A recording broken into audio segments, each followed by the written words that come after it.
usual, I'm Benny from Comic Story, and that is Drake from Comic Drake and Trailer Drake. That is Sal from the TV Little House crew, and that is Rob from Marvel Explained. And this week we've got Scarlet Spiders, Spider-Man 2099, Catwoman, Batman Eternal. 5 more months to live. I still don't know what's going on in that storyline. The Red Lanterns are fighting the gods. Go figure. Earth 2, World's End, The Future's End, Guardians of the Galaxy, and I dropped my books. We're good. That's everything I got that I haven't read yet. There's some other books that came out, but I already put them into my back little area thingy. Back door. Love making. Anyway. All right, That's guys. a great intro. As usual, welcome to our show. There is Rob, there is Sal, there is Drake, there is me, and this week there is nothing to talk about because nothing happened. So thank you for joining us. We'll see you next week. There are a crazy amount. There are a crazy amount of indie books out right now, but like, who cares? apparently we don't care. Nobody cares. I'm not reading any of them. So this week what we decided to Hey, Invincible is freaking amazing, so screw you. I don't really even consider Invincible to be an indie book at this point. I don't consider anything Robert Kirkman does to be an Exactly. indie book. It's Kirkman, it's Image, it's been around for like over 10 years. That's pretty much a mainstay. Right. I mean, it's kind of like the Scott Snyder indie book. They're all like, Scott Snyder's doing an indie book. I'm like, it's not really an indie book. Like, everyone's gonna buy Witches. It's like, is Quentin Tarantino movie, like, are those all indie? I mean, like, eh. They could still be. Is Witches based on like the book from back Anything? in the day, from like the movie with? No, it completely no. Witches? No. So, the Witches of Eastwick? So what we've decided to do, that since this is the case, what we're going to do is tell you guys each of what we consider to be the best story arc or our personal favorites, so that the other 3 guys in the podcast can tear it up. That's pretty much the entire plan. And over the course of this podcast, when we get to the end, we're going to go through and we're going to talk about your all's favorite stories. So, like, hit us Whatever up. the comments are. Put in the stream, like, tell us what your favorite story arcs are in Marvel or DC Comics. But bear in mind, this is an hour-and-a-half podcast, and we're not going to be here for 4 hours. So Yeah, that's not going to happen. It's not like one of my streams. I also do want to state and take advantage of the beginning of the podcast to state that we are launching the weekly poll.net. It's .net, right? Yeah, It's not something or other. Yeah, that's something. The weeklypool.net. Ninja. Right now, there's a placeholder for it, but it's going to be the content of myself, Comic Drake's, TV Little House, Marvel Explained. It's super effective, and some other people that we're talking to. We're going to bring you the premier source of comic book entertainment YouTube videos. That's what we're aiming for. There's going to be a place for a community. There's going to be some forums. There's going to be a chance for people to contribute if they want to be a part of this. We're letting you guys know now, even though it's not launched until January 1st, because we want you guys to submit as writers for it, as content creators for it, as forum mods. And what I need you guys to do is email us at comicstorian@gmail.com, Sal at tvlittlehouse.com, or Rob at marvelexplained.com, and we will get you sorted out and pushed through. If you've already sent a message in, we're getting a huge response to this, so we're going through it still. We'll get back to everybody eventually, but we are going through it all. Exactly. I just want to take advantage of putting this at the beginning of the podcast for once, because we always say it at the very tail end. So Yeah. Pretty much. It's a good catch-all. I like that. Just do it all in front. yeah, well, I'll do some stuff on your back end too later of the Marvel Explained back end, but That's what she said. all right. So that's what he said to her. I don't know. and unless Sal and Rob are gonna disagree, I feel that we should let Drake go first of his favorite story, because we may lose him in 10 minutes. I agree. I think we already Already lost him right now. I think Drake's frozen in time. Okay, for the record, everybody, just so you all know, he has literally been fine for the last 30 minutes. Sal, why don't you tell us your favorite story? Wait, he's talking. You can hear him. Oh, are you there? There we go. Oh my god. Oh, hang on. Did you guys get my little freak out? We got the tail end of Okay, it. It's the tail end. Okay, Yeah. Okay, good. As long as you got that in there. Why All right, were you perfectly fine for the last 30 minutes? We go live, and it's like, and Drake's gone. Pretty much. He's gone again. So, Sal, why don't you tell us your favorite story to start things off? Maybe it's pressure from all that. Drake, hold off. We're going to go with Sal while your connection resolves itself, okay? All right. All right. I don't know. Like, I'm gonna toss this out to the group. Is this technically a story arc? I'm gonna go with Dark Knight Returns. Yeah, I can say it's a story arc. It doesn't have to be in the stories, you know. I mean, it's technically an Elseworlds title, so it doesn't really take place in continuity, but Doesn't have to be in continuity, though. My It's- storyline is out of continuity, so Okay, there you go. Dark I Knight will allow it Returns. because I'm doing the same thing. Excellent. As long as there's 50% of us that are in agreement, it goes through. No. Nope, it already did. It's already done. What? We've So- already agreed on it. We've already said that it's Yeah. allowed. So. That's But, just the way it is.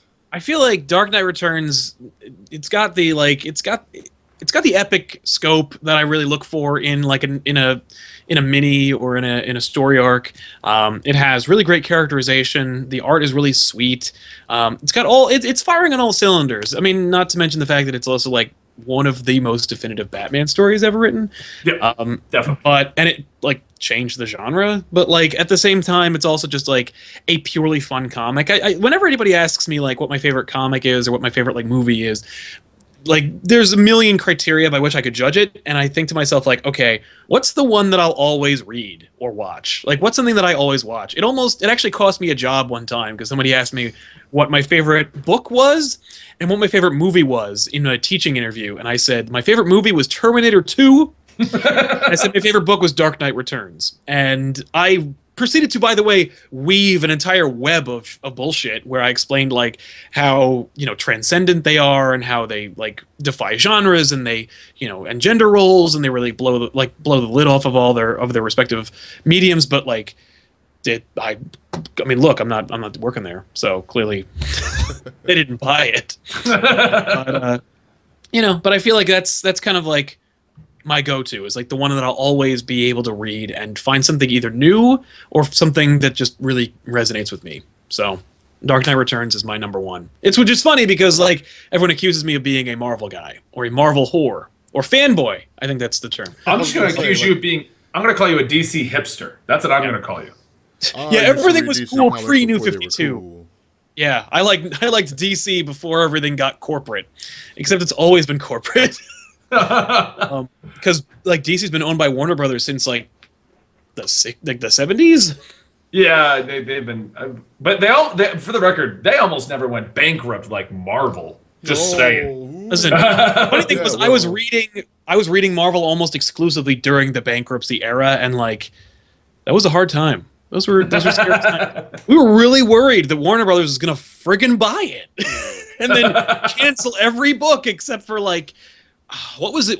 X-Men, except for X-Men, and just release X-Men books. Because back then, even Spider-Man was not like a huge title, like especially after the Clone Saga. Yeah, I think you mean Almost the like Grown it's a joke. Saga. Yeah, it was a bad time. It was a bad time for all of us. Yeah, Drake, try and switch try the emotion plan with your pictures. Let's try. No, it's going to take way too long. You're going to hear lots of clicking furiously like I'm playing Cookie Clicker. Like a whole bunch of Cookie smiley Clicker's faces. so addicting. It is. It sucks because you're also so well dressed. You look the best of us in this room. It's kind of my thing. I'm sporting the colors. What? In all my videos, my whole thing is that I'm trying to. It's so ridiculously nerdy and stupid. I might as well just ham it up as much as possible. Put on a tie, put on a nice shirt, sit on my damn throne, and just talk about whatever. So I try to look the part. For the record, Drake, apparently the viewers would like to start a collection to pay for your internet.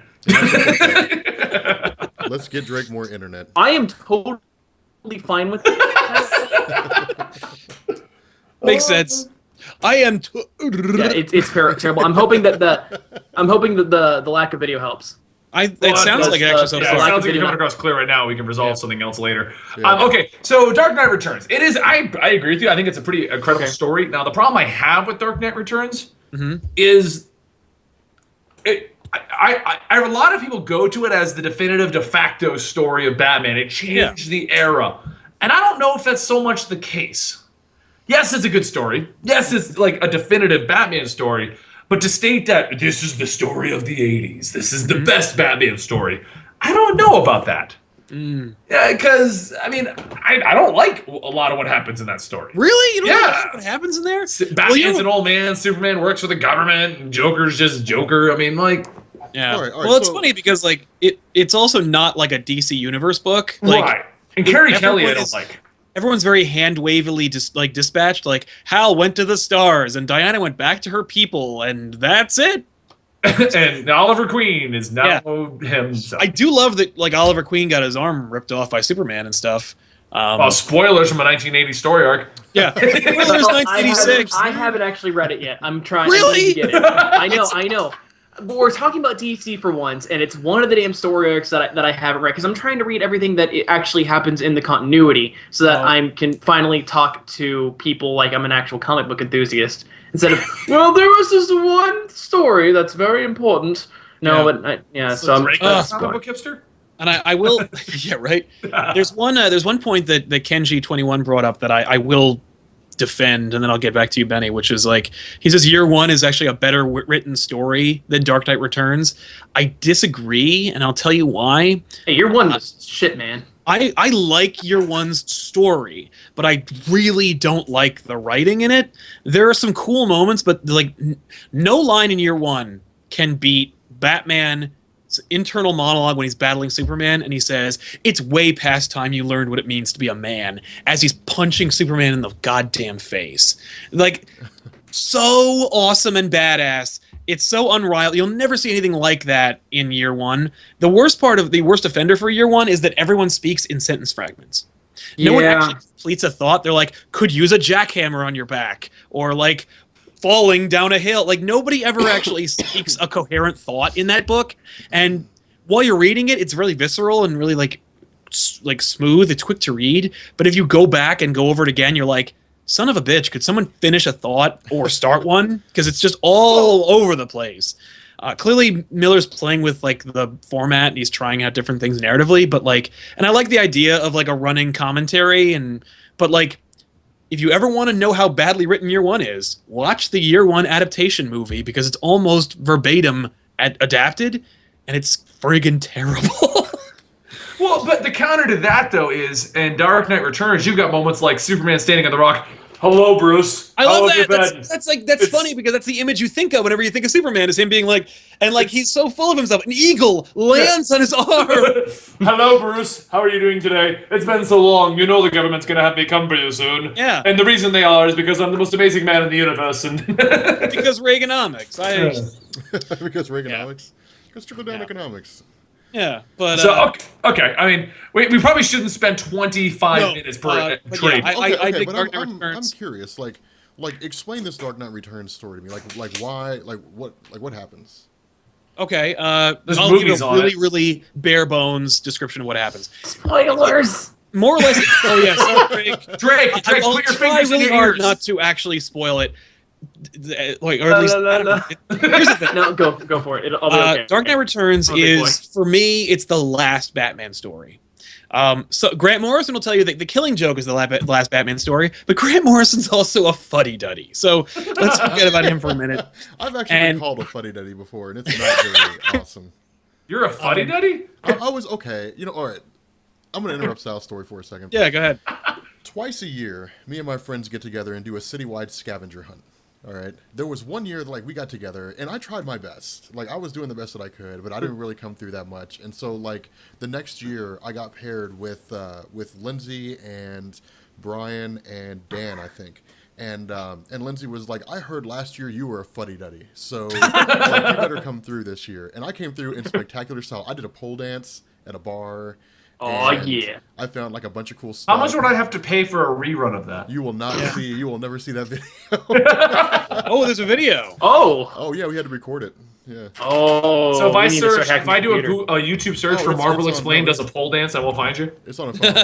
What if I did a search for fluidic beats? It's on a phone. It's on a phone. Like, it was recorded for a phone, which she still has apparently. Okay. Yeah. So I was like, okay, that's kind of. Well, we just need to get those people that did the happening to do it. Yeah, you gave us their name. We could just ask them for it. Well, okay, you don't know. Okay, you don't know. You're never gonna find her. How do you know? Yeah. Let's find out. I'm gonna LinkedIn you. Evan. You're gonna LinkedIn me. They're on the Facebook page I have that you guys don't know about. Oh. That nobody knows. Challenge about. accepted. No. Let us know in the comments. I really need to shut up right now. So anyway, anyway. give the quick rundown of the story real fast. Yeah. Okay, Dark Knight Returns is, for me, the last Batman story. It's 10 years later. You just make it easier and easier. Yeah, it's 10 years later. Batman is retired because Robin died. Not Dick Grayson. He quit and became Nightwing. But in this story, it's actually before either of those things happened. It's actually kind of neat because Jason Todd was not even wasn't killed yet, And I don't think that Nightwing had become Robin yet, but I don't know about that. Or Robin had become Nightwing. But in any case, the story is Dick quits, Jason's dead, and Batman retired. And the city went to shit. And everyone needs Batman because it's the 80s and everything sucks. And Reagan is saying everything's okay, but it's not. And so Batman comes back. And it's just Batman kind of like learning that he's old and realizing that like the world has changed. And Batman like inspires people for kind of like the first time ever. Like for the rest of the time, Batman was like a crime fighter, and because he was gone for so long, he kind of recaptured his mythic status of like, was there really a Batman, or was it just like people like on PCP? Like, and Batman kind of in those 70s. Yeah, and Batman just kind of accepts this role of being like a mentor and being like a sigil, and it's really kind of cool how like Batman just eases into this role of being like an FDR type character. In fact, Jim Gordon likens him to FDR on the radio during World War II, and being like just this inspiring, like authoritative, like father figure that says like everything's gonna be okay. And like Batman is that like soothing voice on the radio, but he's actually out there like kicking this shit out of people. Now, if only we got FDR doing that. I know. That would be a great comic. His motorized wheelchair. It's not. It's long enough. People are making Nazi jokes. We can make jokes at FDR's expense. But like, crap. So like, on the inverse side, Superman has become a government stooge, and he works for the government, and is basically like, you know, I work for the government, for the U.S. government, and I get to do good, even though, you know, it's under the beck and call of the president, you know. And Batman's reluctance to play by the rules, or to, you know, follow authority, or to any other authority than himself, embarrasses people in supposed authority, like governors and senators and mayors. And so as a result, like, eventually on the federal level, the president's like, Superman, you have to go silence Batman. And so then you have this really cool fight, and then it ends. You know, and by the way, it like embodies all the principles that make Batman who he is. Like, Batman never murders. Batman is, you know, a detective. Batman is like a thug and a fighter. Like, there's so many different aspects of Batman that you get to see in that. And finally, it also introduces one of my favorite characters that has really never been realized except in the New 52 in the worst possible way, and that's Carrie Kelly Robin. She's horrible. She's so terrible, and it's such a disappointment because you really just don't need to don't do it. Like, if you're gonna do it wrong, or if you're gonna do it in any other way other than what they did in Dark Knight Returns, you can't do it. So yeah, you got Carrie Kelly Robin, you got Batman, and you even have a cameo by Green Arrow, kind of. He loses an arm. That's cool enough. He does, and he loses it, by the way, off panel. Like, you never actually see him lose the arm. Well, that sucks. Yeah, but it's That's also what DC is known for: Batman and ripping off arms. You know, it's funny you should say that, because DC, that is like a trope of DC's, is losing arms. Maybe that's like the first time that a DC character ever alluded to losing an arm. Actually lost an I'll have to arm. look that up. Yeah. All right, so I mean that's why you like that story. That's what the story's about. Rob, what do you think? What is your opinion of Dark Knight Returns off of that brief synopsis? Marvel still makes better comics. I agree. I mean, I like both. I agree. DC But you know what's funny? Marvel has never wowed me with a graphic novel. Like, DC's Elseworlds books, I've never seen like a really, really good Marvel equivalent. And What If doesn't count. Did you never What read Ifs God aren't- Loves Man Kills? That's not an Elseworlds book. That's in continuity, and that could be undone by continuity. That's all ongoing. By the way, God Loves Man Kills is still an awesome, tight X-Men story. It is. In fact, it might be one of the most definitive X-Men stories, but Right. it's not a collected, independent, autonomous Yeah, it thing you doesn't- can teach. Right. class. It doesn't take place. Okay. I got this. I'm gonna Fine, end this fine. argument right now. No, I'm ending Fine. an argument that you just started right there, right here, right now. Oh, who is better, Marvel or DC? Marvel. I am going to de facto end this officially for all of the universe right here, right now. They're both equally awesome because they're completely different. Well, then Marvel I'm just going tries to to- de facto in the podcast because Marvel's better. De facto, boom. Because Marvel always tries to make things realistic. You have realistic characters you can relate with. They give you stories that supposedly could happen. Although I don't know how we can even try to warrant the multiverse and Death of Wolverine shit. But whatever. They always try to ground things to earth, and the characters are more on a realistic level. So you get realistic stories. You get characters that you can relate with, stuff like that. While DC takes comic books in a totally different direction. They take it to, these are your gods. These are our characters of fiction that in 1,000 years, people are going to look back on and be like, well, they worshipped a guy with a big S on his chest and a guy with a Spider-Man mask. That's how DC takes it. They're completely different styles of stories. Yes, DC might have a story in which we travel through time and we destroy the entire multiverse, or, Batman can kill Superman or something crazy, or Superman is considered a god that could turn into Doomsday and then give Brainiac's powers and punch a hole in the goddamn universe. But Marvel has stories where Peter Parker has to deal with having a girlfriend in Aunt May. Like, come on. Like, they're different worlds. Yeah. Oh, well, that's the thing. It's funny. I'm going to tell a quick story. I'm sorry we have to do this, but it's kind of interesting because I was talking to Joe. I was talking to Joe Quesada a couple of years ago. Or and just winging it, just dropping that name. It was right after One More Day, and I contacted Joe Quesada, and he out of character got back to me, and he was like, and we talked for a little bit, where I was like, you did this wrong. And I hate to say that because I want you to give me a job one day, but I'm so upset about this. I have to torch that bridge by telling you that you've got it wrong, because what you did with and it shows, because he's like, okay, he goes, no, Superman, and he compared Spider-Man to Superman, and he said, we have to undo the marriage with Spider-Man because the reason why Superman is interesting is because and he named a whole bunch of different reasons, but one of the things he said was he likened Spider-Man to Superman being an iconic, everlasting, undying, perpetually young character. That's true. And he goes, you've aged Superman by being married. You've kind of ruined the Superman character by making him married, and so we're kind of trying to elevate Spider-Man to that level because we think he's pretty much on the same level. And I'm like, no. Spider-Man and Superman are not the same character, and they're not on the same level. Right. Even though Spider-Man may make as much money or more money than Superman, media-wise, Superman will be around in 1,000 years. Spider-Man could be around in 1,000 years, but Spider-Man will only be around in 1,000 years if there are young, geeky people who will relate to that character, who will relate to that origin story. Superman is a myth. Spider-Man is a guy. They're two different universes, and they're two different sensibilities. That's very true. That's what illustrates for me the difference between those two companies, or those two universes. Right. That said, I think you could actually have both of them. Well, it's just my argument. Everyone always says this is better, this is better, this is they're better. Not. And while yes, they do steal from each other here and there, they're literally two different companies with two different styles of doing stories, two different arts, two different superhero types. Well, I would say you have the gods versus the modern man, the common man. And you know what? The common man is not a bad story, but neither is the god's story. Yeah, they're both good. Just because you don't like a particular superhero's power set or abilities does not automatically say, "Oh, DC's shit" because Superman's all powerful. It's like saying American lit is better than British lit, or vice versa.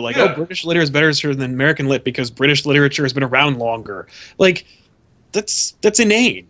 Art is art, and it's all subjective. The fact is, you're not gonna like some stories. You're gonna like some other stories. You may relate better to Peter Parker or Captain America or Tony Stark than God or Superman, but that's what they're going for. They don't want you to relate to Superman. They want you to view Superman on a pedestal. Yeah. Batman is not a man. Batman is the world's greatest detective. That's what he is. He will get out of any situation. You know that as a Batman fan. But and that's one problem we have with the God side. On the flip side, though, Marvel's got guys who are going to get their asses kicked, and your God character is going to be killed. I mean, that's Well, let's also not forget that there's both types.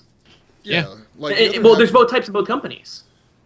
Yeah, exactly. Both companies have all similar archetypes, and they all kind of hit on the same points too. It's why I don't really So I can never really make that kind of I can never say oh well, one's better than the other. They're both doing the same stuff. Yeah, I like both equally, but I happen to like more of what DC produces. It just so happens that I like more of their titles at the moment. Marvel could come up with more stories that I like, but that's just why I read more DC, because it just has more that appeals to me. I'm literally on the same inverse as that. I feel the exact same way. I'm also just I just happen to like what Marvel's doing more than what DC's doing right now. And that'll flip. I guarantee you, 3 or 4 years, there's going to be some DC story out there that you're going to be like, man, DC's killing it over Marvel right now, just because they have all it comes down to is who has a more engaging storyline right now. Because you can take the greatest heroes and give a shit story. You can have the X-Men sitting around having tea. You can have a story where the X-Men take over the world and everyone's super engaged. Then you can have a stupid storyline that takes up like 6 months about the will of Professor X and no one gives a flying rat's ass. Yeah. Rob, what were you gonna say? Here's the thing about like nobody would fucking let me talk, man. All right, here's the thing about Superman. Like here's the inherent difference between Superman and like every other character ever. Like Superman reflects the changing times. Like look at Golden Age Superman. Yeah. And then look at like New 52 Superman. Like I'm not the most in-depth DC comic book reader. But the problem with Marvel is Marvel's characters, like the majority of Marvel's most popular characters, were established in the Silver Age, the mid-1960s or the early 1960s up until the late 1970s. And then some characters came after, but like the majority of Marvel's most popular characters came during that time period. The X-Men, Cyclops, and so on and so forth. You know, Spider-Man and Thor and Iron Man and all that kind of stuff. They all came during that time period. Superman, and especially Batman, I would say more so than even Superman, came around very early at a time when society was still like antiquated relative to the way it is now. Like you look at that era in society and those characters reflect that era in society. You look at like the 1950s and they reflect the 1950s. You look at like the 1970s, the 1980s, and so on and so forth, and they reflect that time period. Like you can literally start at the beginning of Superman's entire chronological run. And I guess if you so chose and had limitless time on your hands, read every major story up until the current day. Is that what you're doing? Well, I mean, up until the current day. And you could literally see time change as the stories progress. You can see society changing. And I think that's one of the reasons why Superman will remain timeless. Not necessarily, I mean, he's the archetype for superheroes, but more so than that, like, he will always reflect the particular point in time that he is in.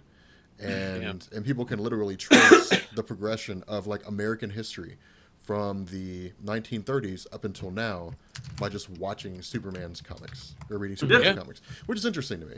So. Well, I mean, at the same time, though, Marvel goes. I love how this is supposed to be our favorite stories, and we've just gotten into this massive debate. But you can see the same thing in Marvel, though. I mean, you got stories in the 1960s, 70s from Marvel, and that was about drugs, war against drugs, and stuff like that. I remember Spider-Man comics where it's like Spider-Man is going to teach you about sex education because this alien is trying to inseminate women. Like what? Oh yeah, they did a big Spider-Man book that actually lost the Comics Code Authority approval, which actually taught Marvel, like, oh, we don't need it to publish books. Like, we could just put it out. I mean, about drug abuse in the 70s. And now the stories are about the abuse of power and stuff like that. People, I mean, in Marvel. I mean, right now, the Illuminati, the big story, because Access is bullshit, no one gives a crap. But the big story going on in the background, New Avengers and stuff, is about the abuse of power. The people in power deciding that they have enough power to control the world and abusing that power. Yeah. Yeah.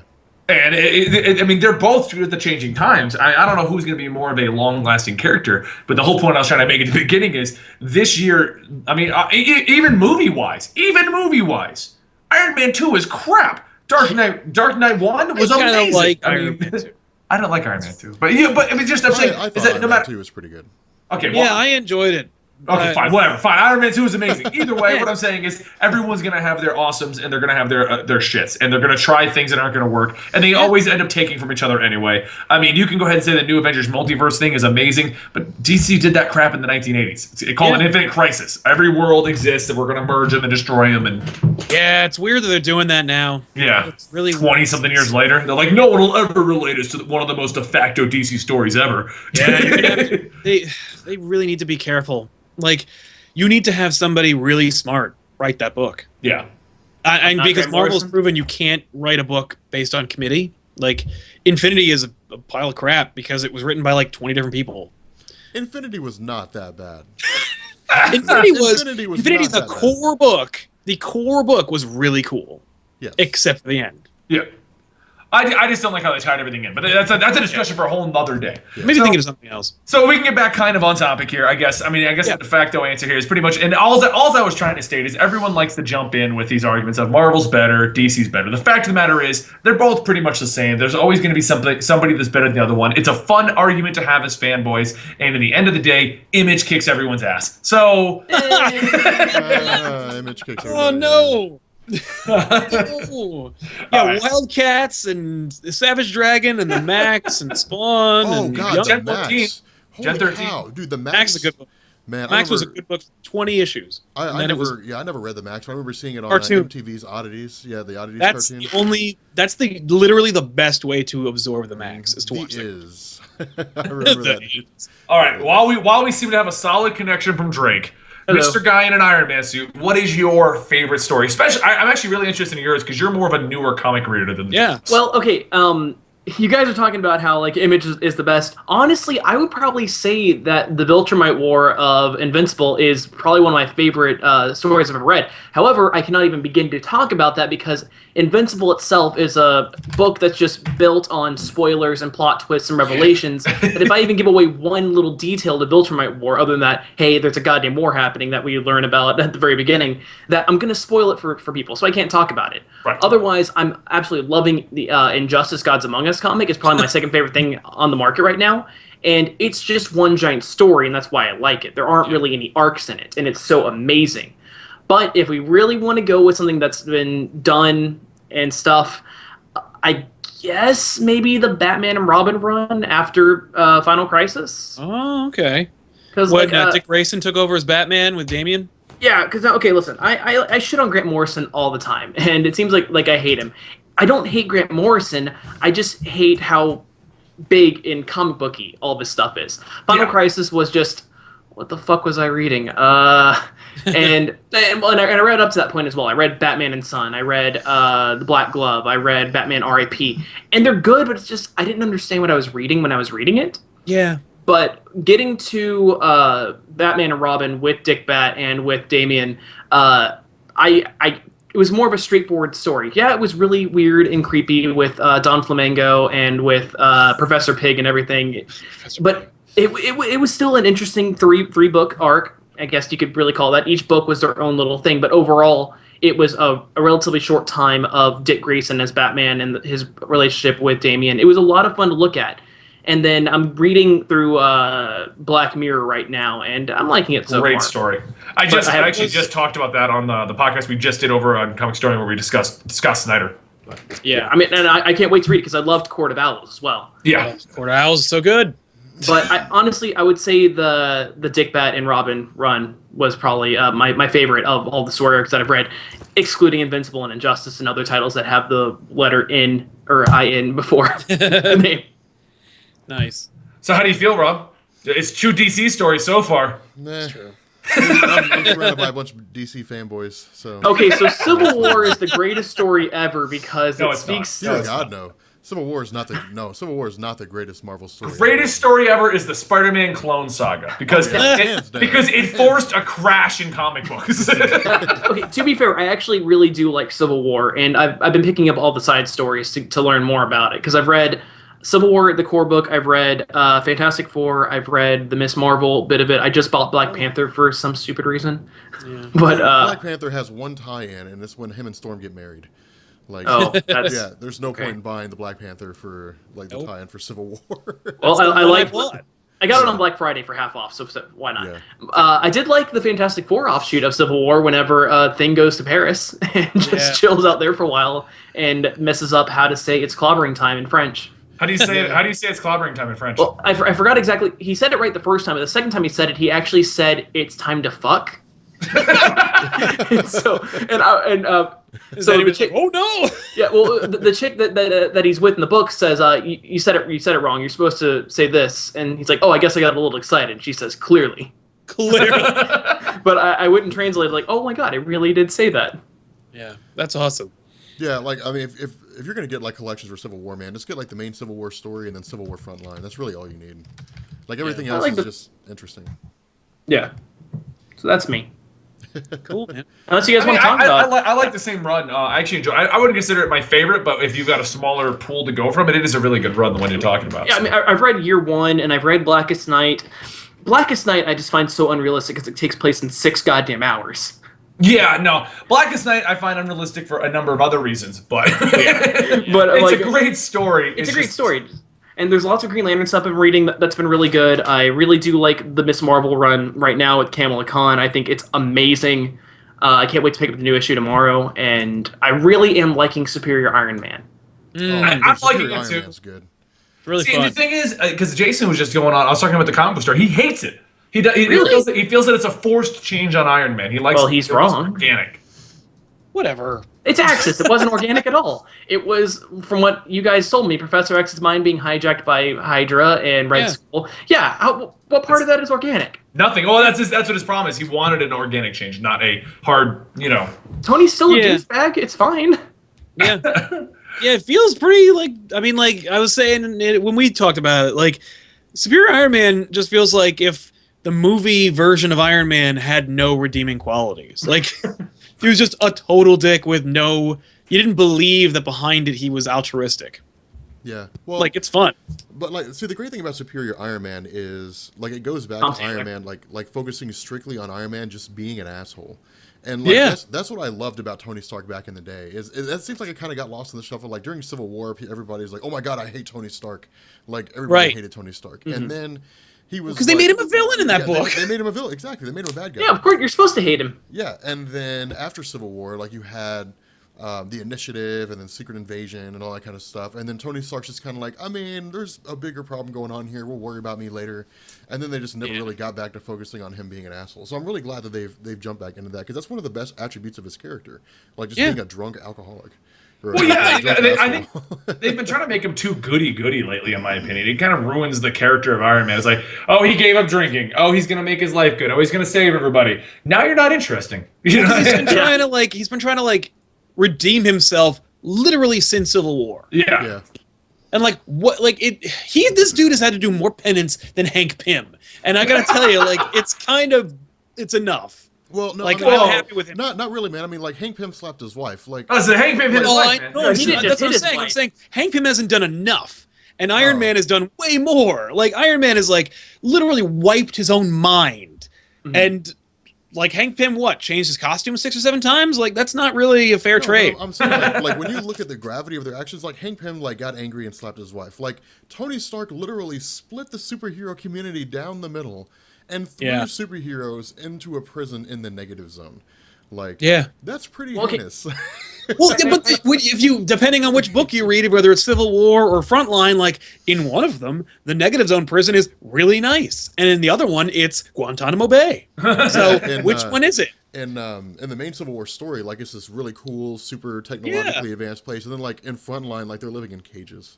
Yeah, so. And you're like, all right, Paul Jenkins, we get it. There's literally a scene. Yeah, there's literally a scene where Robbie Baldwin is being taken through. Once he's actually taken captive, he's being taken through the prison so he can meet with Reed Richards, and he passes Goliath, or not Goliath. God, what is Goliath was not in the prison. Yeah, Goliath was dead. God, I can't remember the dude's name, but he had a version of Captain America's shield. And Taskmaster? No, not Taskmaster. I can't remember his name, but Taskmaster's my hero. I'm just saying. But he was laying down in the cage with a giant piece of shrapnel in his back, and nobody was doing anything about it. Yeah. So and there's it's gross. It's stupid. Yeah. I need to backtrack a little bit. Anyway. Is Hank Pym really not that much of a douche in the mainline Marvel stuff? Because I've really only seen him through the Ultimate Universe, where he severely beats his wife and attacks her. No. In the Ultimate Universe, he is a bad person. Yeah, he's a terrible person. No, he is, but he's all about progressing technology to the point of fuck humanity. Okay. Hey, if you just don't make Ultron, we'll never have a problem, but I can make him better. He's Hank Pym Hank Pym. I don't know how they really explain him being crazy, but when he does hit his wife, it's one time. Now, I'm not saying spousal abuse is okay anytime, but I will say that you definitely just said that. In the Ultimate Universe, Hank Pym savagely beats his wife, then chases her down and sprays her with bug spray. And then commands a bunch of ants to bite her multiple times. That's And now see, yeah, and I extreme. I'm not liking that part of it, but I do like how they have Wasp talk about domestic abuse after that. Yeah. And like, oh, hey, they're conveying a message. I really like that. And I was like, oh, is he that much of a douchebag in the main universe? Because I don't think I'm going to want to watch that in real life whenever Ant-Man comes out. Yeah, no. Well, and you know what? I think, and this is completely off topic, but I think that's why we're not getting much Hank Pym in the main thing, because he's so synonymous with hit his wife. Yep. Yeah. If you bring him into the main Marvel Cinematic Universe, that is what we're all going to be waiting for. Yeah. When's he going to hit Janet? Yeah, when's he gonna hit his wife? I mean, well, they could easily write it off and just say that like he yells at her or something like that. But nonetheless, like it was just simply a moment in the Earth 616 universe when he just kind of like lost it for a second and like hit his wife. And then Well, he's not even like in his right mind at that point. Like he's also like crazy and he thinks he's two different people, and so like it's kind of debatable as to which personality it was. It could have been Yellow Jacket or it could have been Hank Pym. Like you don't really know. He does own it and take responsibility for it and like try to atone for it throughout his series from then on in. But like. And never does it again. Like it's never a repeat, and he always like it's always thrown in his face at every opportunity. Oh, because Tony Stark split the entire Marvel universe, and the Illuminati has destroyed an entire world. You hit your goddamn wife, Hank. Yeah, unforgivable. My God. All right, so Drake's got a good direction. It's another DC book, another Batman book. Speaking of, Rob, you got to save the day here, and if you come up with a DC book, then I'm all bets are off, and I'm leaving. It's just the end of that. No, it is not a DC book. My favorite story in the history of Marvel Comics, of all the stories to have ever been marveled by Marvel Comics, And I believe you did that. It is the Crooked World. I don't even know that one. The Crooked World. It is God. I mean, it's old school. Like this was early '80s Marvel UK. So it starts out in Marvel Superheroes, I think, and then it goes to God, like the Daredevils, and then the Mighty World of Marvel. Like it was one of those things where it was spread over a series of comics. But this is the story of Mad Jim Jaspers. Oh my God! How did I not assume that one? It is my favorite story in all of Marvel because it was the first alternate reality story. And it wasn't even just like, I mean it was basically like David versus Goliath, but instead of like David defeating Goliath, like another Goliath came along and defeated Goliath, and then David was just like, well, I guess I kind of suck here. Like that was kind of the story, but it was still pretty cool. I liked it just because it was the first time Marvel had a character that had incredible reality warping powers.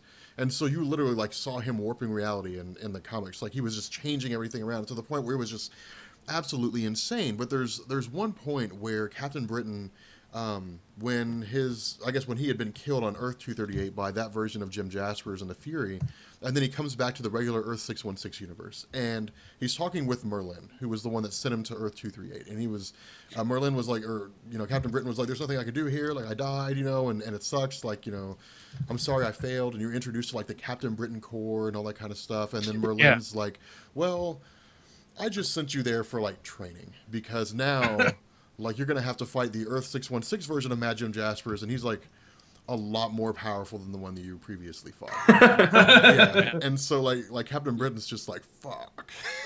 So it's hilarious. Like you have the God, I can't remember what they were. It's not the TechNet, but it's another bounty hunter group from a different dimension that is tasked by Roma and Merlin to capture Jim Jaspers. And when they get in there, like Jim Jaspers is currently I guess he's like the prime minister at the time, and he's sitting in his office, and like when they walk in, like the office is bigger than it could ever feasibly be. So he's obviously like warped reality within his office, and there's like all kinds of stuff just like floating there and looking weird.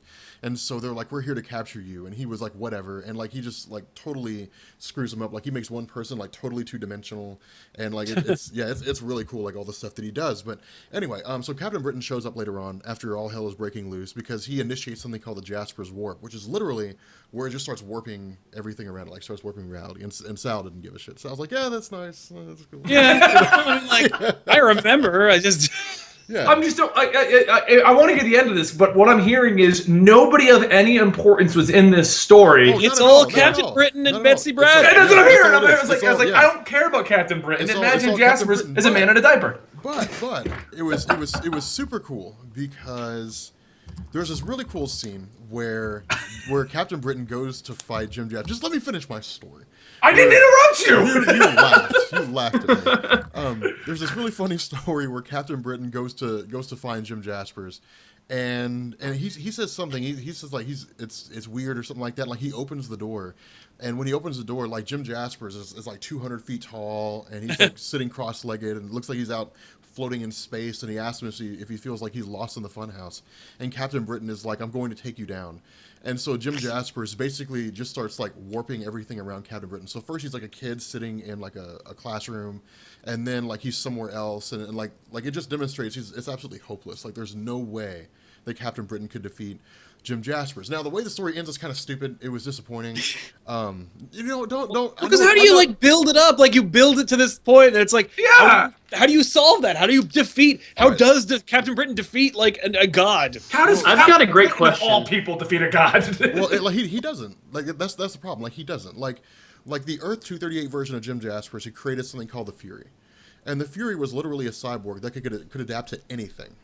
That's how it managed to kill every superhero. Is like it would analyze the superhero, what it was capable of, and then like just adapt itself to their powers. So it's like the Sentinels, basically. The super adaptoid? Is this the invention of that character? No, it's not the super adaptoid. Like Okay. So it's not even a worthwhile robotic character. no, I mean, Wait. the Fury, like this is, I kid you not, this is like the only appearance of the Fury in Marvel Comics. Like Okay. he comes back later on, after the House of M, and Jim Jaspers and Fury are like merged into one being. But nonetheless, like Okay. the Fury is like the sole survivor of the 238 universe after it was destroyed. It had just like adapted itself to the destruction of the universe. And so what happens, like Alan Moore and Alan Davis were basically like writing the story, and they got to this point where they asked the same question. They're like, well, how does Captain Britain like destroy Jim Jaspers? And they were like, fuck it. So they just had the Fury somehow know exactly that the Captain Britain was in the Earth 616 universe and like teleport itself there. And yeah, so It sounds Who to are me any of like, these okay, characters? From So hearing he's your story, literally a god machine. yeah, I say it sounds to me like looking at the story sounds like it was pretty cool. And then it was one of those situations where the writer wrote themselves into a wall and they were like, I don't know, I That's made exactly God. what I don't know what Was to this do with Alan God. Moore? this was Alan Moore and Alan Davis. Yeah, like we Yeah. made It God. How sounds do like you they fight should have God? figured. It sounds like they knew to do that. Like those guys are not ones to leave it to chance. But you're also talking about like early Alan Moore and early Alan Davis. So, Yeah. I mean, but nonetheless, like the story ends basically where the Fury is fighting Jim Jaspers, and it keeps adapting itself to all of Jim Jaspers' reality weapon powers, and it rationalizes that in order for Jim Jaspers to warp reality, it needs reality to warp. Like Jim Jaspers he can't create something out of nothing. So he teleports Right. Jim Jaspers to like the void that is the Earth 238 universe, and like incinerates his brain. So Yeah. that's pretty much how it ends. It was kind of disappointing, but the whole reason why it's my favorite story is because this was the precursor to all of the alternate reality stuff. If it hadn't been for this story, none of that, like Days of Future Past, wouldn't have happened. None of that stuff would have happened. And it's like a really obscure and really difficult story to find in its entirety, like anywhere in like publication history, any of that stuff. I mean, it's really, really tough, but it is a supremely well-written story in the sense that it lays a foundation for what can become all that stuff later on, like all the alternate reality stuff. So that to me, that's why it's a really, really cool story. The characters suck. Like nobody cares about Captain Britain. Like who cares about Captain Britain? Like the British don't even care about Captain Britain. Nobody cares about Captain Britain. Like the only cool thing to ever come out of Britain was Psylocke, like from the superhero community. So nobody really cares about.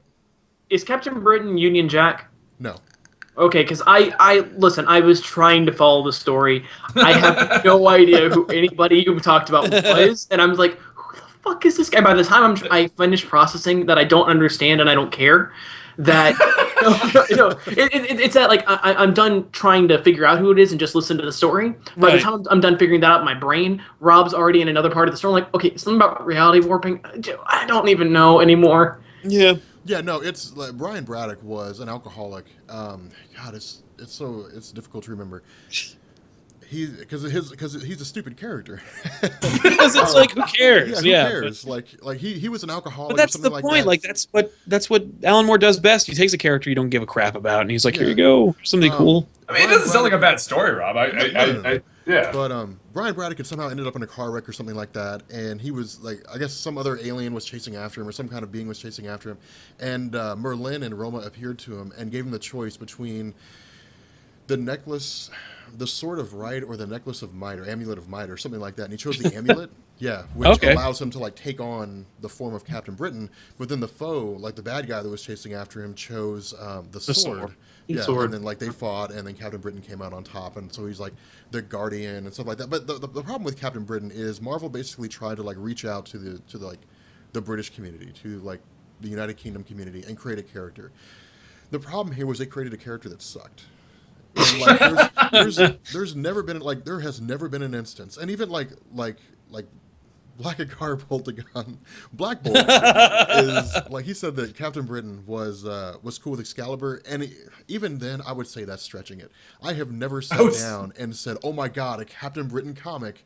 Like, I can't wait to read this. Like, I've never, ever said Well, that. I'm about to rock your world, Rob, because there is one... No, I'm kidding. The most amazing Captain Britain story ever is the one where he just didn't exist. Aww. I mean, like, him as a character is cool, and Marvel tries to, like, make him cool. Like, in the Age of Apocalypse, he's on the Human High Council, and he hates mutants.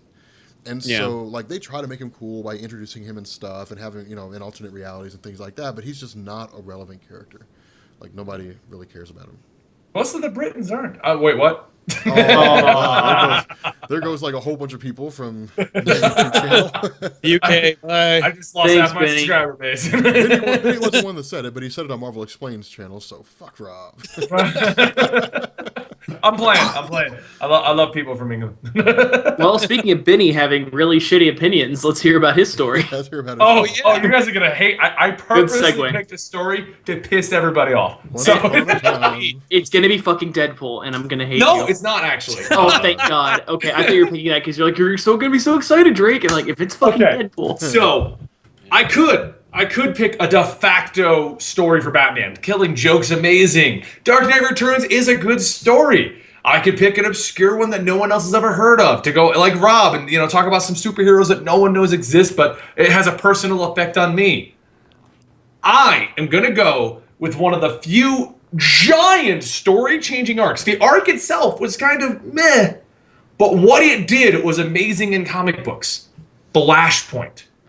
Can you? Damn it, I changed my mind. That is like probably my favorite storyline. That is such a good one. Why are there so many freaking DC fanboys? And this is Marvel. Well, he is a DC fanboy. That's what he does. Dude, Flashpoint is yes. Now, Flashpoint itself is a pretty good story, but can you think of any other time that something completely changed a mainstream universe to the point of completely erasing it? Like, pre-New 52 universe was destroyed. Yeah, thanks, Sal. Thanks. No, I mean, like... I mean, there's tons of stories that are all powerful and amazing stories to read, and I can go off all day on my favorite stories to read. But the reason I like Flashpoint is because in Flashpoint, first off, the Flash was a primary character, which I love the Flash. Mm-hmm. To put him in an overarching, changing everything storyline was amazing. The fact that he changed everything, and it's his fault, was amazing. Yeah. They didn't just say, oh, the Reverse Flash fucked it up. You have to go change it. It was, dude, you messed this up. You need to fix this. And then the effects of Flashpoint are still happening in the New 52. Yeah. That alone, like, even if they change it, we've gone 3 years with the effects from this event to the point of nothing is still around. We changed everything.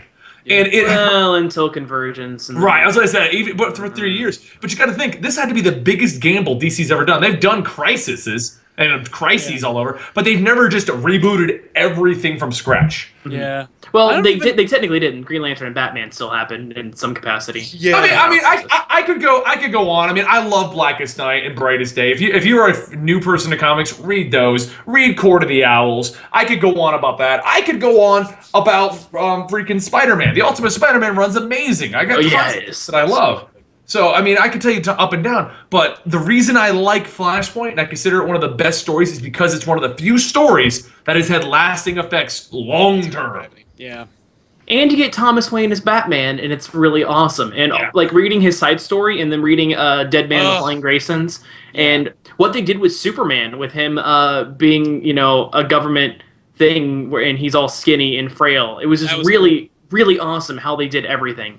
Shit, I'm changing my answer. Flashpoint kicked all the ass. See, and here's another reason I enjoyed Flashpoint. Flashpoint led directly to the New 52, which boomed the sales of actual comics like crazy. That's why I read comics, because I had the New 52. I wouldn't, if the New 52 didn't exist, I would not be here right now. I mean, movies are great. They did great for some sales, but the New 52 restarted comic readers to such a degree that Marvel then went with Marvel Now and rebooted themselves to an extent, you know? Yeah, nothing's gonna like boost sales more than saying, "Hey guys, don't buy like 60 years worth of stories. Just start here." Well, I know, but that is such a gamble, and that's why I like it. The story itself, I can think of better stories. I mean, personally, the story that got me back into comics out of the Clone Saga was Blackest Night. I still think it's an amazing story, and it's one of my favorites. But the reason I like Flashpoint is what it did. You know, the story itself's really good. I like it, but it's probably not my favorite. But I like what came out of it. I like it. I like it too. It's not very bloated. The art's really cool. The writing's not bad. The characterization's good. You know, so there's a lot to like about Flashpoint. And the movie was awesome. No, yeah, the movie was good. Nobody continued their stories. They all turned into these alternate universe stories. It was a giant gamble for DC. Yeah, I thought that, like, I'd always heard that they were just gonna do Flashpoint as a Flash story, and then they were like, "Oh, you know what we could do."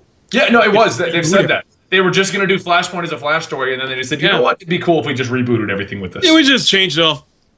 Well, that's also why we have our issues with the New 52, because that's why nobody's on. I guarantee it was literally Jeff Johns and Jim Lee sitting around like the bar one night, like, man, Flashpoint's going to be awesome. We should change the universe. Yeah. Launch that next week.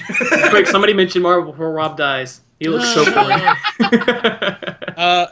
Well, I mean, in Marvel, you've never had a permanent, lasting effect from a storyline. Civil War, we've pretty much moved on from. Yeah, we mention it. Avenger Protection had a longer effect on the Marvel Universe than Flash. It's true. Yeah, but it didn't change anything overall. Like, we didn't get a massive reboot out of this. We just got people that hated each other. Yeah. Well, it changed everything in as much as nobody trusts each other or gets along anymore. I mean, like Marvel you've had an event in Marvel Comics that's had a lasting and changing effect on the entire Marvel universe. Which one? It's like they're finally doing it now. Oh, really? If you come up with something involving Howard the Duck, I'm just gonna laugh. like the birth of Franklin Richards. Yeah, Franklin Richards is a... Marvel is scared to use Franklin Richards. No, you can't use Franklin Richards. You can't use a character that can do anything in any story. Yeah. Well, that's the problem. They created a character that can literally do everything. There's whole theories that time didn't even exist until Franklin Richards was there. And that time went all in a whack when he showed up. And like all kinds of crazy stuff that they just won't confirm because they made too powerful a character. I mean, every time that I make a Marvel story, I always get at least one comment of, "Where was Franklin Richards during this?" Who cares? Yeah, that's why like Bendis killed him off during Age of Ultron. because you can't have like some uber character like Franklin Richards during the Age of Ultron. Like you can't have him going around and doing stuff because then like what do you do? But no, I mean like after Franklin Richards was born, like characters stopped aging.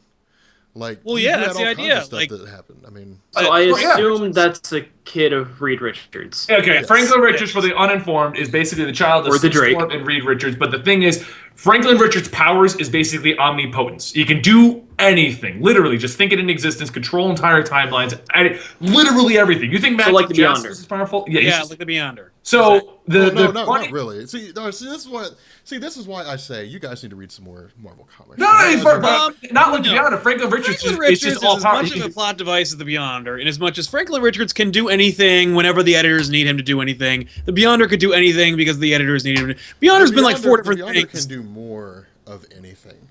No, he can't because the Beyonder like the tiers of being able to do anything. Like Franklin Richards can do like 30% of anything. Wait, Franklin Richards created. Okay, how is Richards created the proto Ultimate Universe? Okay, but here's why Franklin Richards. Here's the thing, Drake. Marvel, and this is where the theory and Franklin Richards come out. Marvel progressed at a natural timeline until the birth of Franklin Richards. Yes. You can look at the comics. As soon as, events happened. Like, Sue Richards was pregnant for 9 months of comics. Things happen in a natural timeline. Yeah, Peter Parker went to high school, went to college, and then graduated from college. Right. Like, when Franklin Richards was born, everything started to go out of whack timeline-wise. And the running theory, and Marvel has not confirmed this or nor denied it. So they haven't gone either way with this. But like, the running theory is that the reason why superheroes don't age now, and everybody just seems to adapt with the times, is that Franklin Richards is keeping everybody at the like he's still a child because he wants to still be that child and still have the superhero idols that his dad is that he can look up to. Yep. But the problem is Franklin Richards can do anything. So anytime, like right now in the Illuminati, he's talking like Reed Richards talking to his daughter. Where's Franklin Richards this whole time? Yeah. They pretty much, he just gets removed, and that's a part of his whole concept. Everyone's like, oh, no one knows he exists when he doesn't want them to. When he wants to be older, he'll be older. When he wants to be younger, he's younger. He can do whatever he wants. Like Valeria Richards is a perfect example of that. Like Valeria Richards was like an amalgamation of Reed and Susan, and then she was stillborn, and then it's like, well, Franklin brought her back. Franklin's like, no, I wanted a sister. Because Franklin Richards is because Franklin is a stunted child who like doesn't understand the gravity or the necessity of like life and death and like growing up. So like he won't, and like so he plays at being an adult. It's really like it's a neat idea. Yeah, I mean he seems really cool. Just he's so powerful. He's so powerful. He created the proto Ultimate Universe. Stop me if you've heard this idea before. Marvel decided they wanted to create a world where they could tell the stories with their main characters that were contemporary and updated and with new art by new, fresh artists. Like that's the Ultimate Universe. In like '96, the Marvel Universe fought fought Onslaught. Onslaught kills, or rather, the X-Men kill them, but it doesn't matter how. Kills the Avengers, more or less, and the Fantastic Four. And Franklin Richards says no to that and then puts them into a pocket universe where they could retell all their old origin stories, but in new modern times, drawn by Jim Lee and Rob Liefeld. And like, yeah, it was... Oh, that's where you get Barrel Chest Captain America from. That's where you get that crazy Captain America drawing. Oh, Rob Liefeld. And his weirdo Nazi, like, Iron Cross, or Iron, like, Eagle, like, a replacement. There were some cool things to come out of that. Iron Man's suits were neat. Hulk had long hair, like, you know, Hulk 2099. But then, you know, they brought them back. Yeah.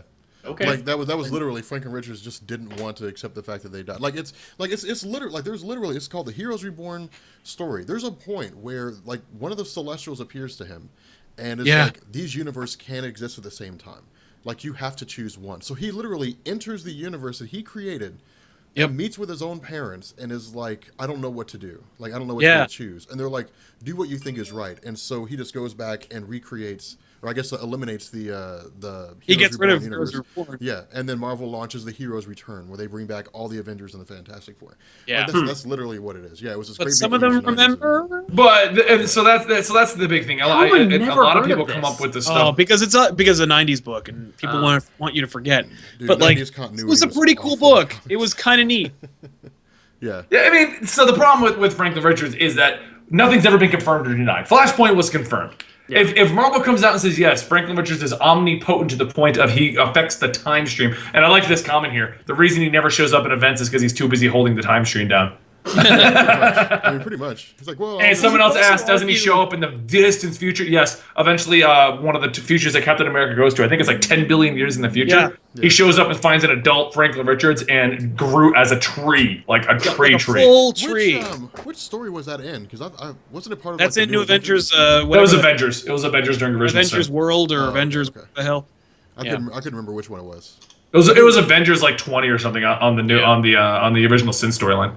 Yeah, I always learn something coming on the podcast, and I'm happy. Yeah, launched, like they've launched so much new stuff. Like you have like the Mighty Avengers, and then because there was a time where Carol Danvers fractured off and formed the Mighty Avengers, or she was part of the Mighty Avengers. I think she was as Ms. Marvel. She like kind of almost sort of led the Mighty Avengers when that was the pro superhuman registration team. Yeah. With Ares and Wonder Man and Yeah, she had her a own. character don't give a crap about. Yeah, that was Marvel trying to, yeah. Marvel's like, let's make Carol Danvers popular again, and people were like, was she ever? Yeah, they were like, well, Marvel at some point was like, after, I think it was around House of M, they were like, we should have a Wonder Woman. Maybe it'll be Carol Danvers. That's exactly what happened. She was married to Wonder Man. Because in House of M, she was Wonder Woman. Like Yeah. in House of M, she's like she was the greatest superhero on the planet. And then they launched after House of M the Ms. Marvel miniseries, or it turned out to be a miniseries. It was originally an ongoing, in which she was like she remembers what happened in the House of M, and she was like, when I was in that universe, I was the I've read greatest that, yes. superhero ever. Yeah. Yeah. I can And actually now- relate to this. Yeah, and now I'm not, so I guess I'll try to be one. Which I was like, my girlfriend was like, let's read this. Like, I want to read this because I want to get into, like, a cool new Marvel female superhero. Or not new, but, you know, a cool Marvel superhero. And she's like, fuck Carol Danvers. Like, she read, like, half of that series and was like, I don't care about you, like, and your stupid story. Because she was like, she wasn't really a hero. She just wanted to be one. Like, and she was, like, kind of forcing it. Like, Alias is a great superhero story about a character who's like, I wanted to be a superhero, and then I realized I suck at it. That's I a mean, good story. That Yes. was a problem with Carol Danvers, man. Is it was a great character that Marvel had, and they just trashed it. Yep. Like they just totally trashed her character. Like she. Well, I mean, they're trying no, to. now It just great comes now. down to they're trying too hard. Yeah, That's- yeah, Captain like Marvel is great. yeah, Marvel now. Yeah, Captain Marvel's great, but like up until that point, it was like, you know, it just. They just didn't think hard enough. They didn't get Yeah. Gail Simone to write the damn book. They didn't get Kelly Sue DeConnick on that book. Like, they No. needed somebody what they were doing. They should have hired Louise Simonson to write that book. That would have been pretty amazing. But So yeah, who else is left? I think that's all the stories, right? Yeah, Yeah. no. So I mean, we got. I've converted Drake. So 2 for Flashpoint, 1 for Dark Knight Returns, and Rob's got something about Imagine Justice. I'll just pick a Booster Gold story. the Crooked World. Like 52 Week Up. The Crooked World. Okay, I couldn't remember the name of it honestly though. Oh my god. Okay, so to end this up, I'm gonna go through here real quick. See, while I'm going through some of the questions, guys, why don't you guys go ahead and let us know what your favorite stories are and the reasons why, and I'll read up Yes. the comments and we'll give everyone like a one-sentence response to it. While we're waiting for your responses, a good friend of ours over on Twitter world, Cameron, has linked a very interesting story we can talk about for the next 5 minutes while we're waiting for the comments. They have announced the official cast for Suicide Squad. Oh, really? Yep, Will Smith, Tom Hardy, Margot Robbie, and Jared Leto. I don't know who any of the people are. Oh, dude, Jared Leto. Jared Leto, man, he found his claim to fame in Requiem for a Dream. But Yep. Is Jared Leto the Joker? Joker's never been on Suicide Squad, so I don't know. I mean, obviously, Margot Robbie is going to be Harley Quinn, Harley Quinn. and Will Smith is going to be Black Manta. I can see that. Well, I'm assuming on that one. see, this is all Greek to me. Okay, so Smith. Oh, Smith is going to play Deadshot. Whoa, he's going to be Deadshot. Will Smith's gonna be Deadshot? Yeah. That was like What? the plan. Leto is going to take on the Joker. Oh, you're right. Yeah. While Robbie will play Harley Quinn, so I got that one right. And his on-off girlfriend Courtney will play Boomerang. While Delavany, whatever, somebody turned actress, is going to play Pan Temple Enchantress. All right. What's Tom Hardy going to play? I can't find him on this DC list. fanboy, I don't even know who all these people are. Yeah, I have no idea who. I'm looking it up on my phone. Like, I have no idea who's. Man, imagine Jesse Bunch of random Eisenberg fucking is villains. rumored to be involved in the movie, and since he's Lex Luthor, that makes sense. The Brave and the Bold. I thought The Brave and the Bold was like strictly created for like that cartoon show. Yeah, it is no. pretty much. Brave and the Bold was has been around for a long time. It was just any it's been excuse around people since to. 1959. Yeah, well, the Yeah. most recent incarnation is pretty much a kid's version of It everything. is, Oh, and it's okay. hilarious. Have you I not don't- seen the Birds of Prey song? It's wonderful. Oh, it's so great. Who's So Tom many Hardy innuendos. That Wait, show is Tom Hardy going to be Bane? Oh God, no! that's Please, Secret no, God, no. Six. Tom Hardy will be somebody okay. else. Bane was, or Tom Hardy was not a bad Bane. His character was, He was written not. really bad. Oh no, I just mean like they're not going to do that. Like they Oh. won't do that. That's Behind that'll you stands a symbol of that'll be oppression. amazing. That'll be amazing. Oh, Harley Quinn. Okay. You know they won't be able to resist it. They'll have him go like, like I met this guy named Bane. All right, so Jeremy Renfro says that John Constantine of Hellblazer is also one of the few characters in the comic books that has actually aged over time, and that's Yes, true. he is. He's like in his freaking 50s, and it's awesome. Well, no, they finally reset him in the new 52. He's I not know, 50. but it Yeah. was hilarious for a while. Yeah, he aged. He was like 60, like, I'm taking on the devil! Yeah, like okay. All right, old man, have fun. Zach Munch says the podcast is really cool. Thank you. Crazy Comics says there's too many Avengers groups. Damn right. And a couple people agree to him. Rob, your voice is lower than everybody else's. No, it's not. That's something I'm just going My with microphone's turned all the way up. People were like, I can hear you just fine. So I said, okay. Black Bolt Boltagon says puberty is a mutation, so it does a lot of things to a lot of different people. I don't know what that even relates to. So you grew hair in places you didn't normally have hair. Yeah, so I think More about girls. Andrew Porter says he loved the Infinity Gauntlet storyline. Awesome. I like that one. That's a good classic one. Never read it. It was You cool. never read Infinity Gauntlet? I'm getting around to it. Oh my I'll get God. to it. Hey, I'm reading from Civil War up, and then I'm reading from Marvel Now back. Because like when you read Infinity Gauntlet, make sure you follow it up with Infinity War and Warlock and the Infinity Watch. okay. Oh do it. no, you have to get the full story because you got to find out what happens after the Infinity Gauntlet comes to an end. I totally Nothing. want to hear about this Infinity At all. Watch. Okay. What's it? Chronos asks why Drake has no camera. We've discovered he has an okay internet connection if he just pretends to be Iron Man. Hang on. Let me see if Oh, if you'll I like can this one. fix it. Shuddy says that Booster Gold of the New 52 is their favorite storyline. Yeah, because Booster Gold's fucking awesome. Black Agar Boltagon says vape for years. Hashtag vape for years. Yeah, pretty much. I vape all day. House of M for Ed Harper says it was his favorite moment in the House of M. Oh, what was our favorite moment in the House of M? Mine was the crazy storyline they did with Spider-Man. I thought that was cool. Worst Booster Gold story ever. The original. It's pretty bad. Nice.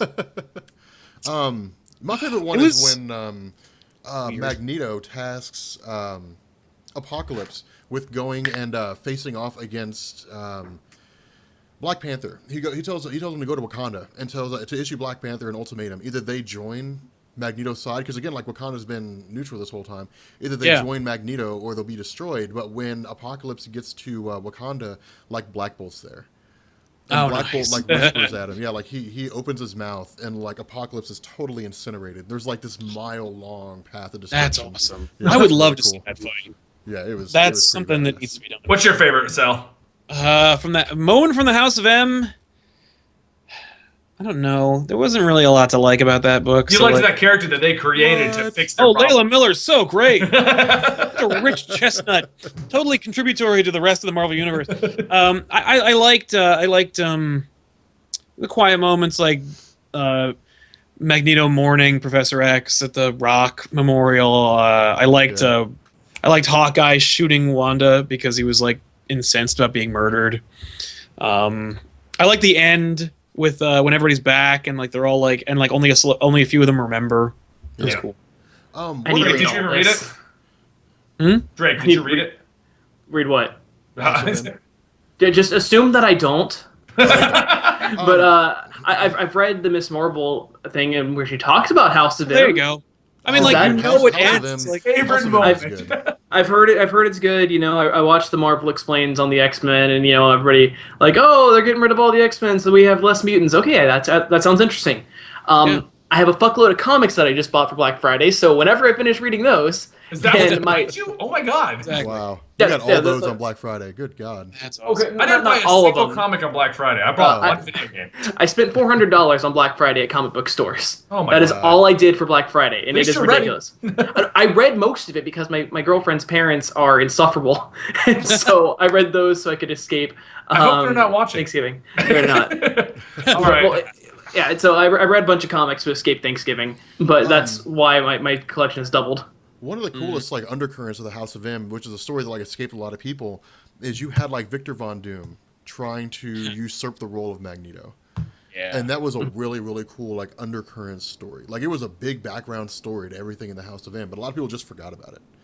But it's pretty cool. Like the Fantastic Four are gone. Like Susan Storm, Reed Richards, Johnny Storm, like they're all dead. And the only person that's left is the Thing, and they call him the It. So it's pretty messed up. Okay. Yeah. But it was cool. Okay. Well, just so we can talk about House of M. I know Rob loves House of M, so we could be here all day. Well, House of M is a apparently, great Shuddy, he said that 52, the story itself, was when what he liked about Booster Gold. Oh, okay. Yeah, that was the big count down Yeah, I everything. remember that because that was the one where Batman, Superman, and Wonder Woman said, "We're taking a break for a year," because that's doable. Or Ted dies and everything. Yeah. Okay. So next thing we got data competition says his favorite stories are the ones that Marvel Explained tells. Aw, what a suck up. Thank you so much. Captain Animus' his favorite story is Civil War since it was the first story he read. Ray Knight agrees with him. That's good. That's a good reason. Black Boltagon says his favorite story is from the 60s, Amazing Spider-Man Volume 1, number 50 and 51, the first appearance of the Kingpin. Oh, yeah, he's a good villain. That's not a bad story. That's a good one. Pretty good. You picked that's it as also you. Spider-Man No More. Yeah. Yeah, My no, favorite it is. story Where is Spider-Man gave up his Punisher superhero alias. Yeah. Yep. And then everyone and their brother for about 20 comments yelled at me that Tom Hardy is going to be Rick Flag. There you go. Last time I asked you guys live on a podcast. Marco Marquez Villanazon, maybe got that right. My favorite event is Planet. Shut up. Planet Hulk. Oh, Planet God, Hulk see, is all right. Here's the funny thing about like Planet Hulk and World War Hulk. Just bought that. Gonna read it. Oh, dude, it's so good. Everybody Yeah, is that's why I bought it. Everybody's hoping that like Marvel is going to bring like the whole Planet Hulk story into existence.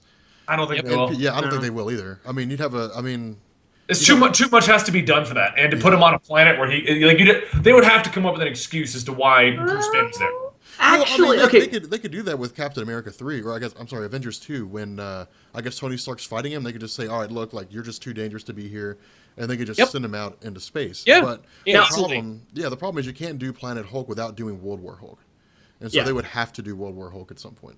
I know you know what I could You don't have to do World War Hulk. World War Hulk is totally dispensable. You could have Hulks like arrive, like you could have Hulk come back, or you could have them use the Infinity Gauntlet to bring him back. Like you don't. I was like, you don't have to. The reason he comes back doesn't have to be to fight everybody. They could just something happens and he has to return home, and then we. Okay, no, hang on. If they launch him into space, I don't think that he would be happy coming back. No, just hey, I'm home now, guys. What's up? That's what happens in World War Hulk. Like he comes back and he's pissed. Right, He because is like so yeah. mad. You guys are not getting. Yeah. I got drunk last night. I woke up in a rocket. I was just going through space. I don't even know what happened. So from what I read, they put Hulk in the rocket ship just because it wouldn't be fair in Civil War if he was on his side. Same reason why Doctor Strange is fasting the entire time. Yeah, They found a way to make it they interesting. decided to keep the Century in Civil War, whatever. Yeah, but and so like all that is good, whatever. And so yeah, obviously he's out in space. You got to do something cool with that. But I would love to see that. From what I know about it, I mean, I'm sure it's awesome. I know the general bits that I've read on Wikipedia of how Planet Hulk goes. But if we're doing Civil War in the movies to whatever capacity, we could probably see it, and it could probably just be like John Carter. Yeah, you know how that really worked out for them, didn't it? Hey, I liked the John Carter movie. Yeah, I loved it as well. It was a damn good $400 movie. million. It made like 30. There's no way they're ever going to try that again. Oh, they actually are. Who did that? There's no way Disney's going to make that risk again.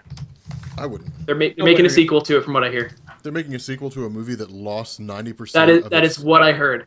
Well, because they're going to try again. They got to get this right. Okay, so Crazy Comics says that his favorite storyline is Superior Spider-Man because of the battle between the memories between Peter and the mind of Dr. Octopus. Read the first volume of that. Fucking loved it. I got to get another. 185% juice. I don't even know what that's supposed to. Okay.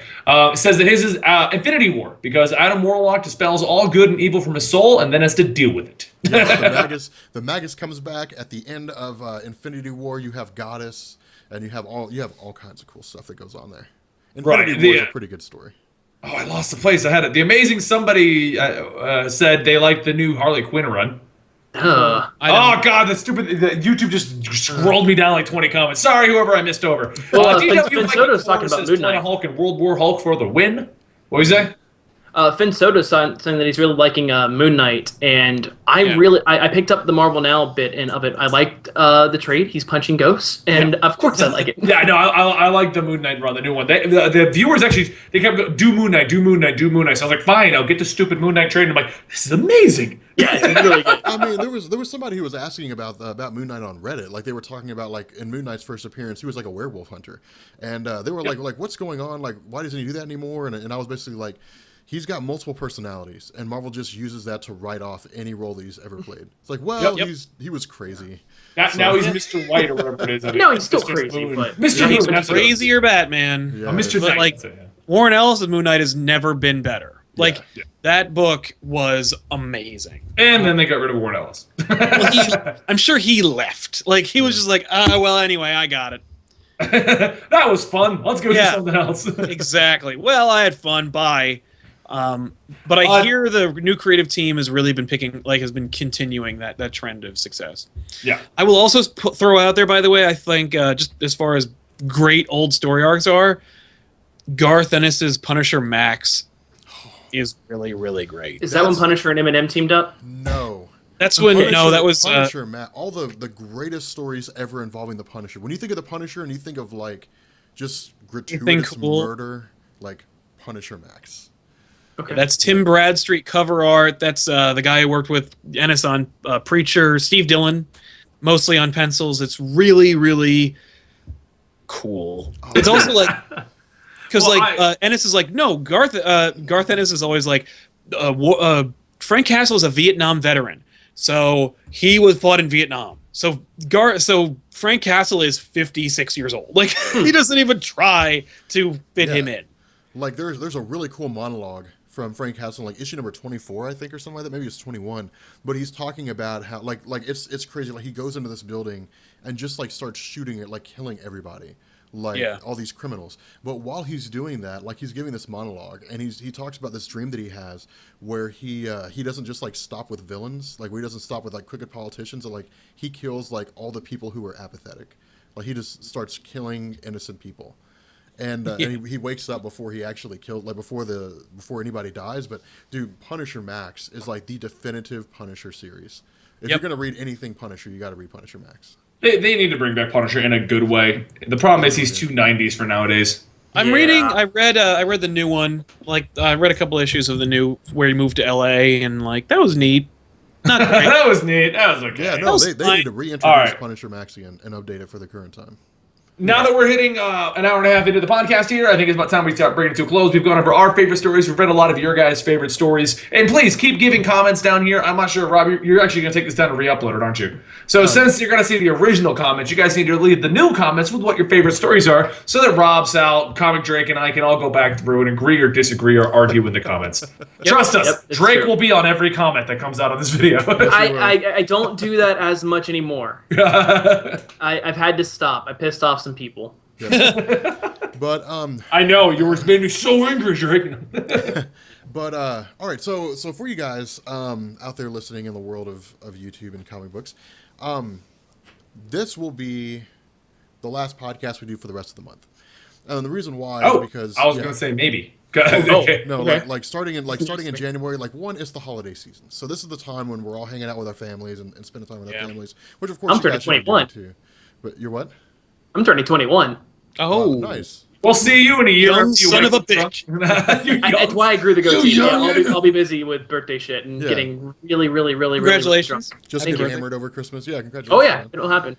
But anyway, like January 1st, there's some huge stuff coming down the pipe, and with the podcast, we'll finally relaunch it as like working the way that it should.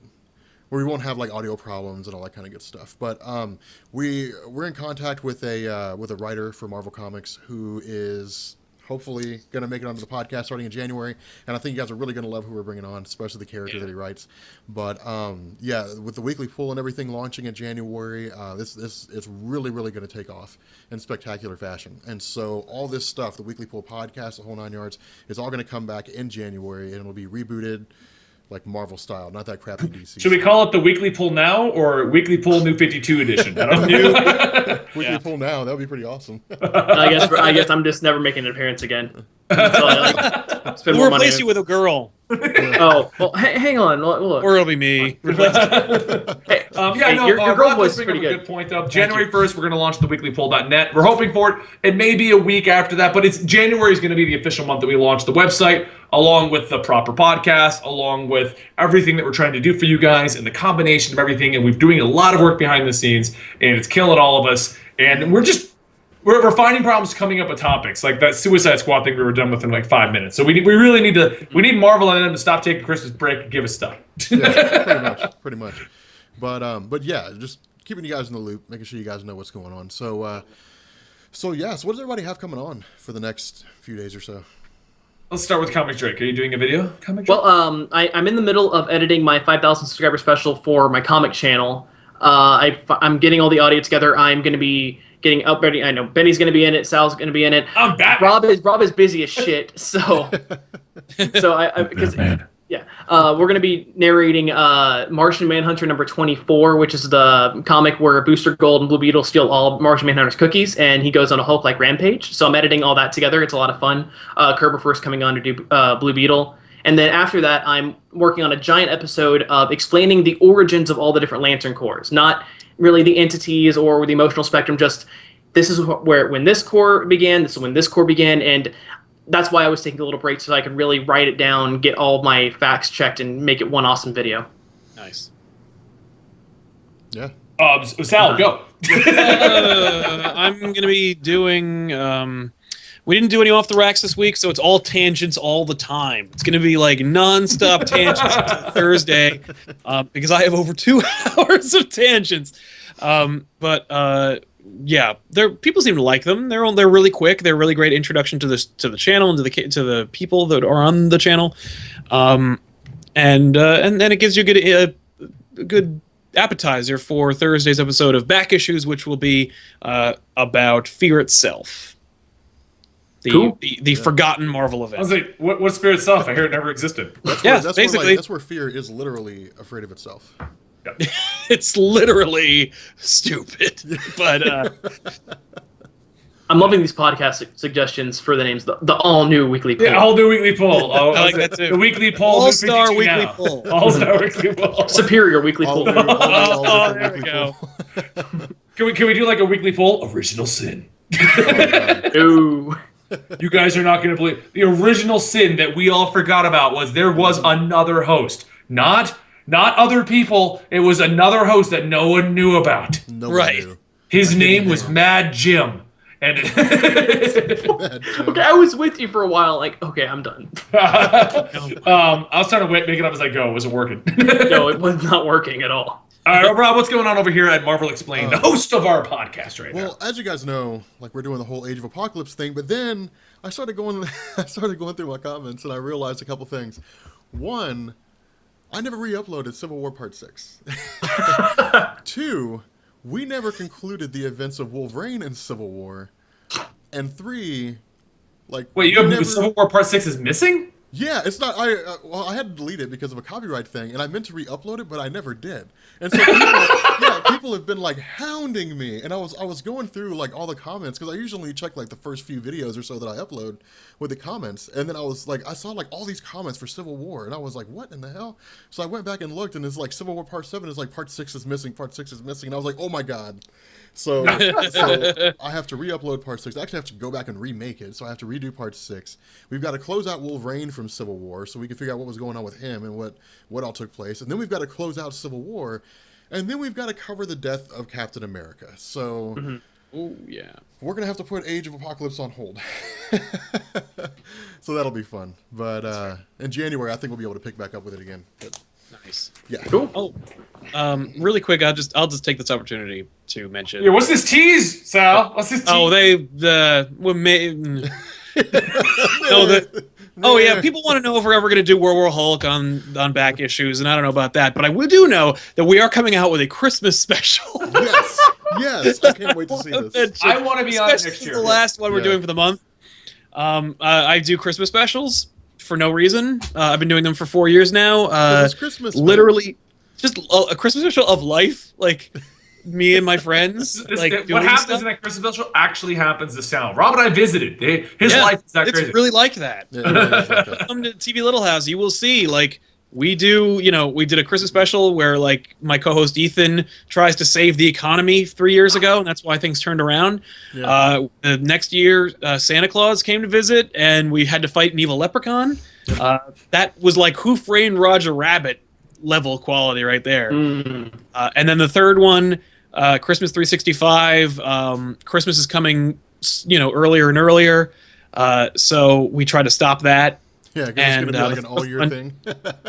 Yeah, and then that's the idea, is that Christmas is cut. Like we're going to be celebrating it in February. It's like so it'll be Christmas 365. That's the idea there. And then this new one that's coming out, hopefully on Christmas Day, if not a little earlier than that, will be Ben in space. It's literally just Guardians of the Galaxy. I can't wait to see that. Yeah, it's a love letter to like the original Star Wars and Guardians and stuff like that. Incidentally, we started shooting that movie. We started shooting this special like 3-4 months before Guardians even came out. Like, I just want to state that, Sal, I think you have too much time on your hands. No, sir, I disagree. If No, that wish much I time did. on his hand produces content like this, like he should have a lot more time on his hands. Exactly. We couldn't do Off the Rack because I was editing this stupid thing that like a quarter of our audience will watch. But the teaser's on the site. You can check it out. It's called The Last Time Follow. As long as you enjoyed making it. That's what it comes down to. So I put out some videos that I know are not going to get me a lot of views. Yeah. But I put them out and I'm like, I had fun. And that's all that matters. What it is, it's just for me. And since I put out a video that no one's going to watch, now I'm going to put out 3 that they will. I am sorry. This is my apology letter. You know what we should just do right after the special comes out? I should do World War Hulk, Deadpool. Yeah, man, do like Merc with a mouth. Yeah. And the origins of Batman. You know? Yeah, really sorry. And then I'll just start explaining story arcs. But, yeah. Okay, I guess it's my turn, or you still got more, Rob? Since No, you're good. Okay, so I've kind of planned out this month, like a whole month, because of the whole situation that's going on. It's kind of like a Superman Batman kind of deal that I'm doing for most of this month, which I'm doing Marvel. Don't worry, guys. I'll leave people freaking out. Deadpool's coming out today. I got more Marvel Zombies coming out. I've got. I'm planning to do World War Hulk. Actually, it was going to be as a Christmas gift to Sal, but I guess I'll just reveal it now. Nice. But I was going to do World War Hulk and Planet Hulk and all that stuff, and that's all this month. But when I'm planning for DC, and this is my kind of like big thing I'm doing, is I'm going to do one of my classic stories, because I don't do them often, but I'm working on The Killing Joke. Because you got to explain where the Joker came from before I can do Death of the Family. You know, you can't just jump in with Death of the Family. And I'm doing Superman, and I'm going to explain Superboy Primed, because everyone's been asking for that forever now. What about the Superboys? Yeah, the punch. Oh, the reality punch! Yay! Yeah, reality punch. Was that Infinite Crisis? What was that one? Wasn't it like the punch that broke reality or something like that? Yeah, it broke reality. He punched it so hard he shattered reality. What story arc was that? Was that Infinite Crisis? It was Crisis on Infinite Earths. Yeah. Crisis on Infinite Earths was the '80s one. I always get the 2 mixed up. It's the one that came second, and because Final Crisis is the third. This is the second one. All right. Yeah, Final Crisis is third, then Flashpoint.